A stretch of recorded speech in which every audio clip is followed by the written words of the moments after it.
Hello everyone, আবারও একটা নতুন মিনি ভ্লগে তোমাদের সবাইকে ওয়েলকাম। আমরা গিয়েছিলাম, আমাদের দুজনের চশমা অর্ডার করা ছিল, সেটাই আনতে ডানকুনি। ডানকুনি যাব আর শুধুমাত্র চশমাটা নিয়ে চলে আসবো তা কি কখনো হয়? লেন্স কার্টের খুব কাছেই গিয়েছিলাম একটা ছোট্ট ক্যাফেতে।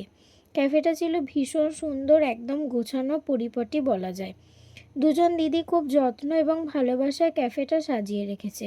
আর দিদিদের ব্যবহার তা তোমাদের কি আর বলি, সবসময় তারা এত ভালোবেসে ওয়েলকাম করে, কিছুই বলার নেই। এখানে বেশ অনেক স্ন্যাক্স আইটেম রয়েছে যেগুলো ভীষণ ভালো। সেগুলোর মধ্যে আমাদের কিছু আইটেম খুব পছন্দের, যার মধ্যে হচ্ছে চিকেন ক্রন স্যান্ডউইচ, জাস্ট দারুণ খেতে। আর আমরা রিসেন্টলি ট্রাই করেছিলাম কর্ন চাট, ব্রেড পিৎজা, ওগুলোও দুর্দান্ত খেতে। খেয়ে আমরা জাস্ট ওই খাবারগুলোরও ফ্যান হয়ে গেছি। ওখানকার আইসক্রিমগুলোও কিন্তু ভীষণ সুন্দর, আর দিদিরা পুরো খুব ভালো করে কাস্টমাইজ করে বানিয়ে দেয়, যেরকমটা বলবে সেরকম। তোমরা ডানকুনি গেলে একবার হলেও ক্যাফেটা ভিজিট করো আর খাবারগুলো ট্রাই করে জানিও যে তোমাদের কীরকম লাগলো।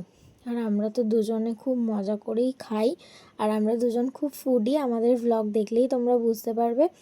আর আমরা এই গল্প করতে করতে, মারামারি করতে করতেই দুজন মিলে খেয়ে বাড়ি চলে এসেছিলাম।